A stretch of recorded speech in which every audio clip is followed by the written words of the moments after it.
Hi, everyone. So I will start the session. I'm Michelle Housley. I'm the Associate Dean at Alberta University of the Arts here in Calgary, Alberta.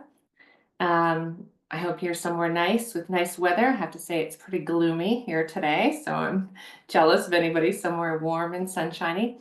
The session that I wanted to talk about today is enhancing public speaking skills through AI-powered virtual reality in academic libraries. So I think I'm supposed to remind you, maybe it's already happened, I'm not sure, but if you can have your audio and video turned off, that would be great. And there is a couple hashtags down at the bottom if you want to socialize anything here. And really quick, I'm Karina, the moderator for today. So I'll be answering if there's any questions on the side, technical difficulties, I'll be helping, and I'll also be recording and saying when the session ends. Great, thank you. So the founding partners for this virtual conference are SJSU, School of Information, and also support from the Future of Artificial Intelligence. So the title of the topic is Enhancing Public Speaking with Ovation and Virtual Reality in Academic Libraries. So we wanted to, as a library and basically as an institution, we wanted to really dig into how we can use virtual reality to enhance public speaking. You might be wondering why a library and an art and design university is interested in this topic. So just from the nature of our students being in art and design, they have to do a lot, which is very similar across all post-secondaries, but they have to do a lot of presentations, verbal presentations. So that could include everything from presenting projects, doing some kind of critique of their work, either at the end of the semester, at the end of their time at the university. And then, of course, getting them ready for the life after university. So all the different job interviews, whether that's going to happen in person or virtual like today. And then also once they're out and practicing artists, so whether they are in the fine arts field, where perhaps they have to do a lot of grant presentations and things like that and act as an entrepreneur, there's obviously a lot of public speaking in there, or if they're moving more into the design field where they might have to do a pitch to different companies about their different design projects or advertising projects. So it's something that's really integral in our university, as it is probably across all post-secondaries. And just further on to why public speaking matters, I don't think this is any hot off the press information or anything like that, but just a quick little stat. Public speaking causes a lot of people anxiety, and we do find at our institution, compared to maybe some of the others, we have a lot of introverts, students that would identify themselves as introverts. So it's something that we're really working on. I'm sure that we've all heard the stat that, a lot of people would rather go to a dentist appointment rather than do any public speaking. So we really wanted to help our community with that. Like I said, very important to a career in art design moving forward. And employers are also looking at people that can just pitch, can come in, sell them on something, perhaps stand out from the crowd. And again, we wanted to help our students with that. Why we went to virtual reality is a couple of different reasons. So we have a couple of aspects where the virtual reality, it just kind of lends itself to our institution. For example, we do have courses in the design field that are specifically that virtual reality, artificial reality, augmented reality, et cetera, et cetera. And so just working with that kind of device and that kind of technology is something that is expected of our institution.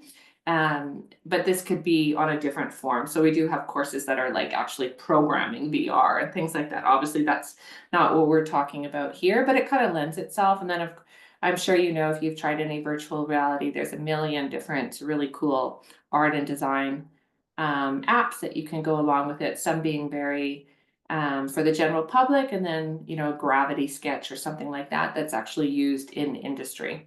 So we wanted to give our students exposure to that in a very low pressure environment.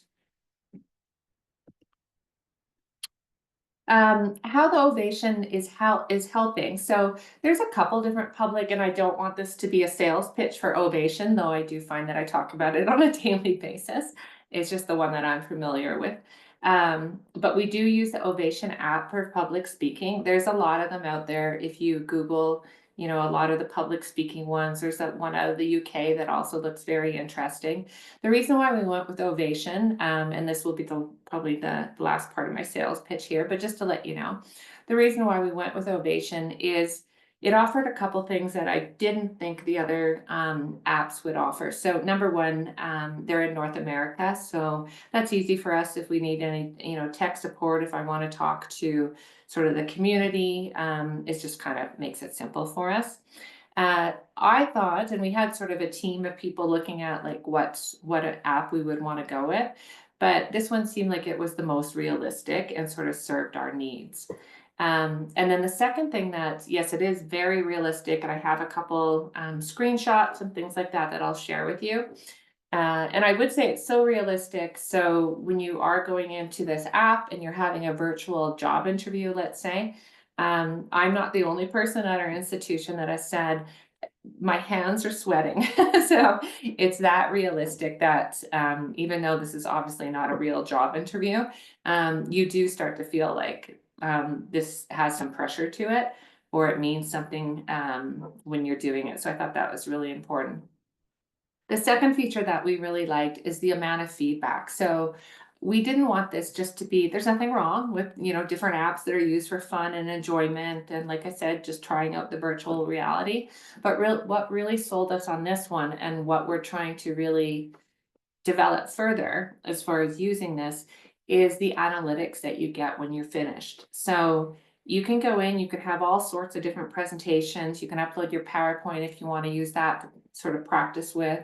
You can have lots of different kind of interviews, one-on-one, a group scenario. You can, start from the beginning, and you can ask it to have a really hostile, I think that's the word they use, hostile environment. If that's what you're sort of psyching yourself up to, you can have a very kind of encouraging environment. So there's lots of different scenarios, but the analytics are really something that we want to explore further. So when I say analytics, once you're done this sort of exercise, which can go anywhere from as short as 15 minutes to really an hour, depending on how thorough you want to be, the analytics that you get as a user are personal, obviously, to you.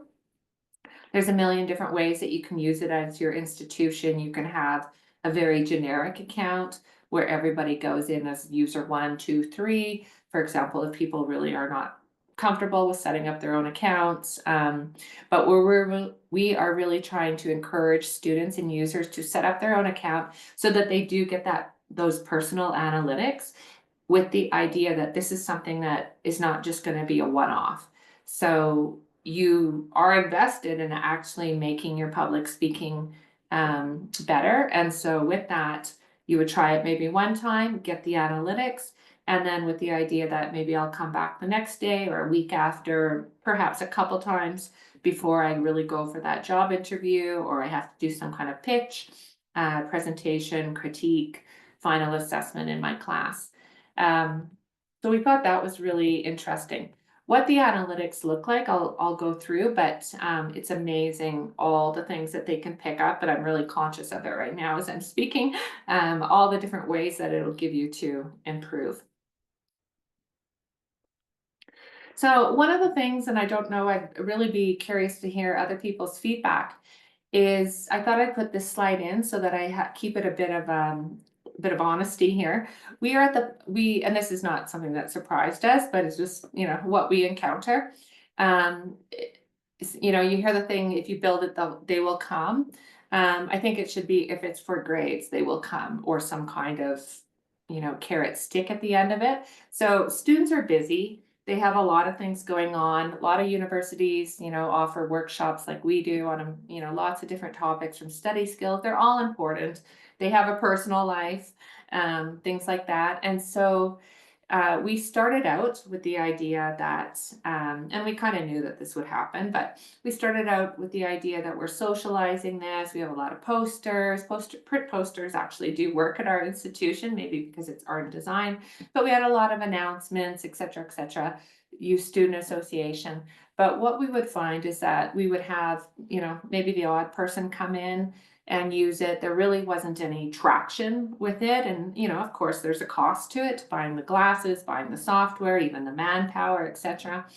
And so what we decided to do is work it into something that we in Canada call work integrated learning.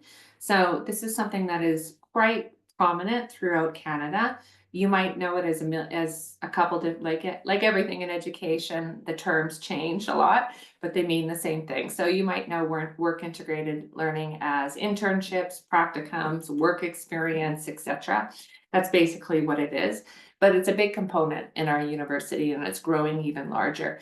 And so the way that we were able to work this into grades, because we're obviously I'm not faculty, I'm management, and then the librarians, they don't have a course that they could work it into, is we were able to integrate it into the work integrated learning course. So once we did that, the uptake has really, really taken off. So it's 5% of the student's grade overall. We are not grading the student on, are you now a perfect public speaker? That's not the point of it. The point of it is, did you come down more than once? Did you try the software? Did you upload the analytics? Just so that we can see that you are actually taking some ownership over your public speaking ability. And then there's a very short reflection that the student has to do. We're open to all feedback. Some students, really love it. I'll be honest with you. The one thing that, and this is more of just a practical piece, but if students are wearing glasses, and they need to wear the glasses, I'm like that. If I didn't have if I had my contacts out and my glasses on, there'd be no way that I could simply take my glasses off and use it. It's not really that comfortable if you wear glasses. So we've had I'm just giving you an aspect of the feedback that we're getting. We have a lot of people that are very gung-ho, frequent users now, see the benefit of using it several times. And then we have some students, to be honest, that just say it's not for me, whether it's because of the glasses or, I'd rather just practice with, my friend or a mentor, or go to one of our mock interviews, etc. That having it integrated into grades, I would say is the biggest sort of condition to get, at least at our institution, for getting use. We can do all the promotion we want. We've done several teaching and learning sessions, etc. But it has to become a priority for students for us to get sort of a return on investment on this, and actually for us to, start to conduct some real research about this that we want to do down the road. This is some feedback from a student. I have a lot of different feedback like this. They really, and I'm conscious I'm doing it now too, once you start to use it, you do become conscious of your own public speaking.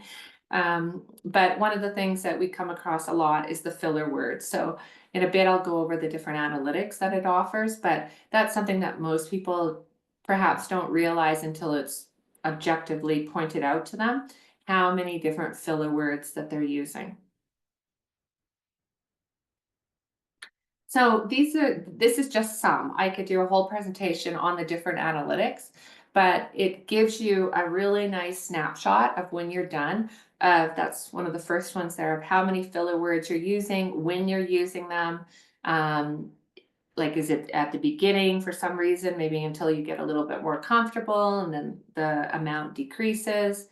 It also gives you a lot of great feedback on pronunciation. So the owner of the app has actually been great with this as far as communication and guidance and things. And he's finding some different uses than he didn't expect. So now he's saying that there is a lot of speech therapists that are using this with their students, because it's not the speech therapist saying that you need to work on your pronunciation on certain words or phrases. It's actually, sort of a non-judgment, a virtual virtual entity, actually. So maybe they don't take it so personally. And then one of the things that I did not even expect it to give feedback is on the actual content. So like I said, there's a lot of different scenarios that you can choose from. You can have a job interview, you can have a presentation, you can just have sort of a group discussion. Um, but when you do go in for the job interview, again, it comes with a lot of automatically set. Are you interviewing for a graphic designer? And there's a lot of them. I was surprised at how many different jobs are listed. And if you go in like I did when I was first playing around with it, and I just chose, oh yeah, interview me for or a job interview for a graphic designer. The actual content is really, really developed. So if you're trying to just give superficial answers to just, sort of skate by, as I was during the demo when I was getting used to it, it will really start to call you on that. I did not expect that. I thought it could do things like I said, pronunciation, eye contact, filler words, etc. But I wasn't expecting that it could give such relevant feedback on the content. And that's something that students are actually picking up on too. And then you can add your own job descriptions or job positions with different content if you wanted to, if or just happens that your community is usually interviewing for a different job and it's not listed in there. So far, I have not hit that situation yet. These are just a couple screenshots of what it looks like when you're in there. So, and these are a little bit older, so it has kind of improved. And I will say the graphics right now, when you're looking at it, it just does not do it justice at all. Like I almost wish we could have this presentation like even more virtual through the virtual reality glasses. Because it's a whole different aspect. When you're looking at these, it looks interesting, but it really does not give you the real experience of it. And just so you know too, there is a desktop version. We haven't even used that because it just does not feel the same as when you're in that virtual reality.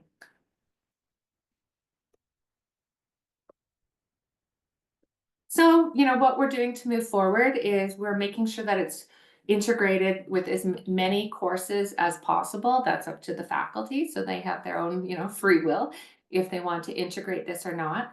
How we're getting the word out to faculty is probably the same way that a lot of universities and post-secondaries do.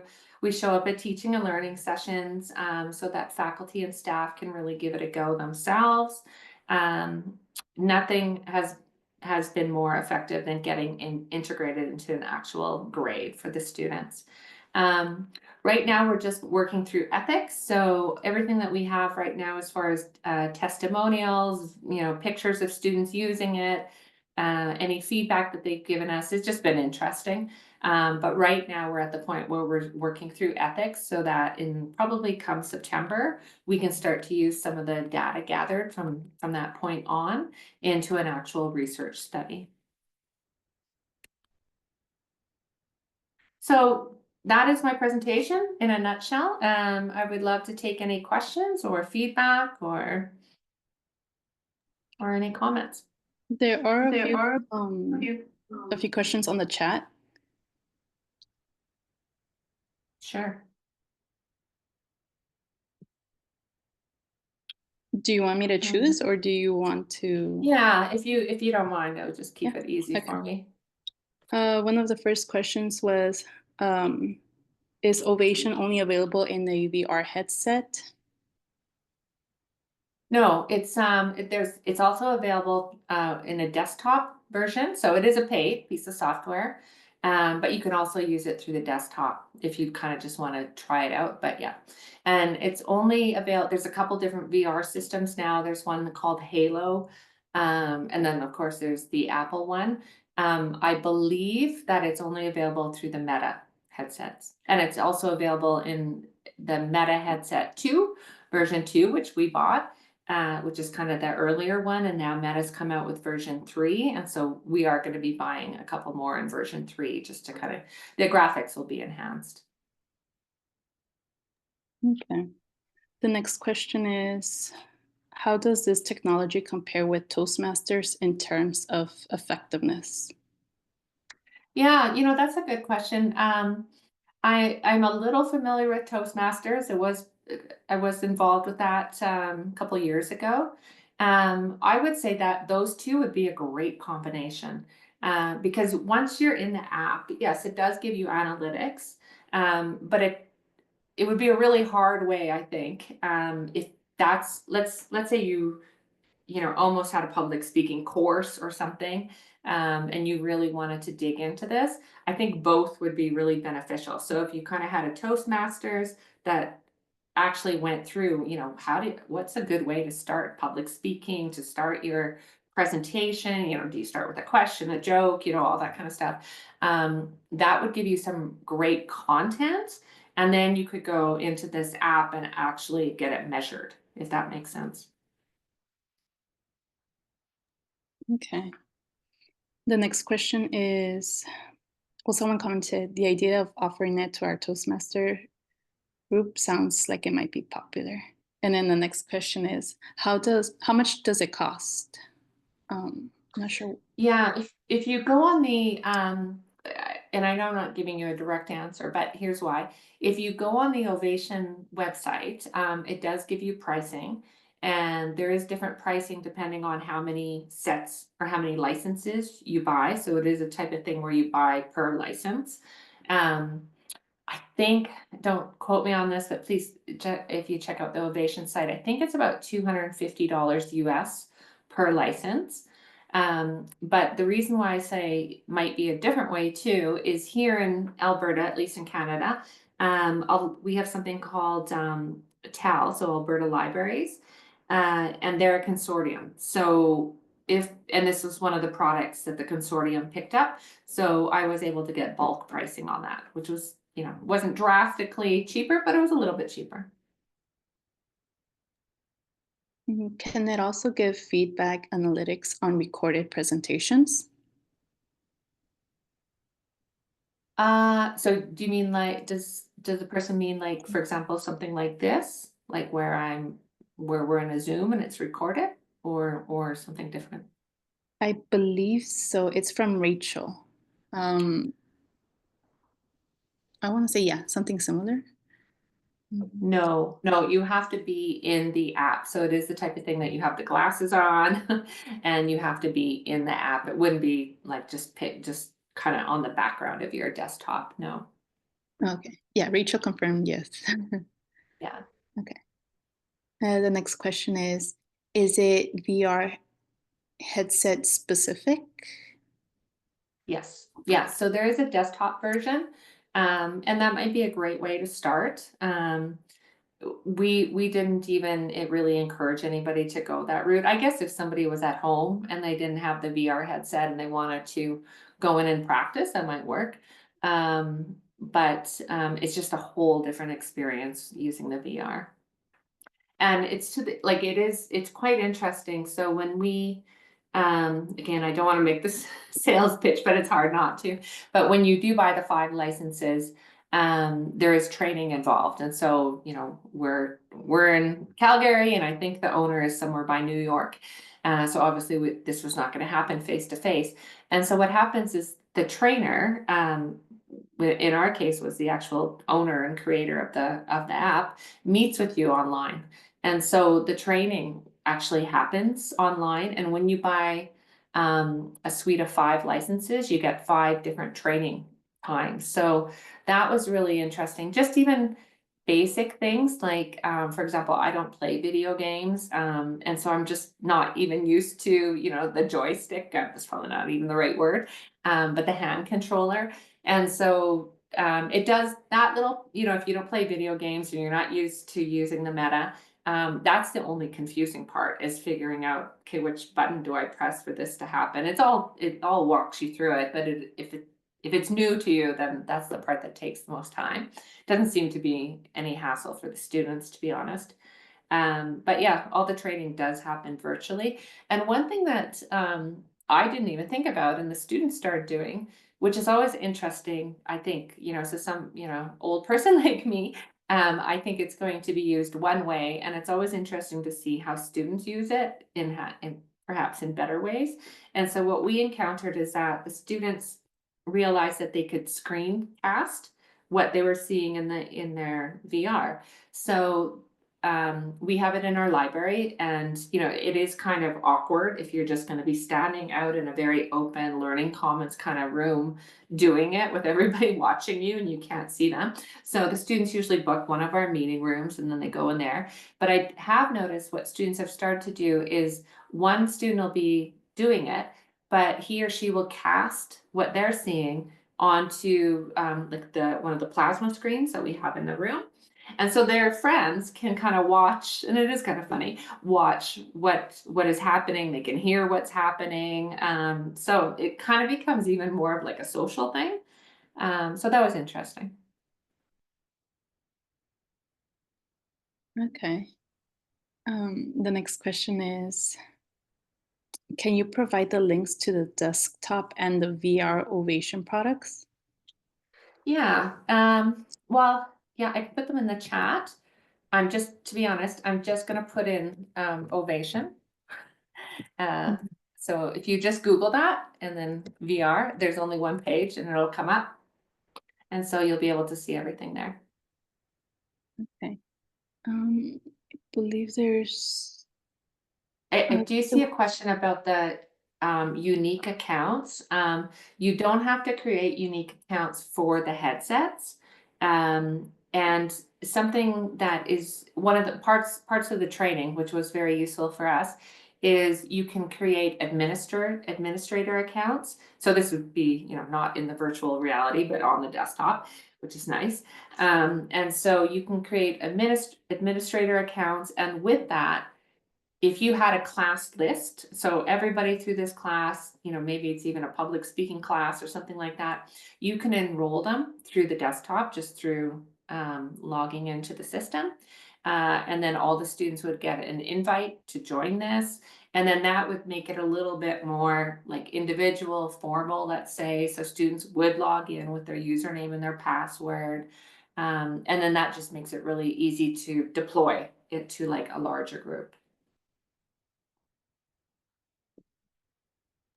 I think we have time to answer one more question, or um, I see something about career services. So yes, we have. I have to be honest; it's kind of easy for me because I do look after the library and career services and will. So it's kind of nice work integrated learning that I can integrate this. But yes, this is very integrated into career services. So and along with will. So now we're at the point where one of the requirements that we have students do before they go out on their internship or their work experience is that they do have to do a work readiness course, which is very basic, things on CVs, cover letters, things like that. And also one of the requirements is that you do have to come to the library learning commons and sign this out. So I noticed somebody asked about signing it out. We do have students sign it out with their library card. And at this point, we've kept it that we really want students to use it inside the learning commons. We trust students. We don't think anybody, and we know who they are that signed it out.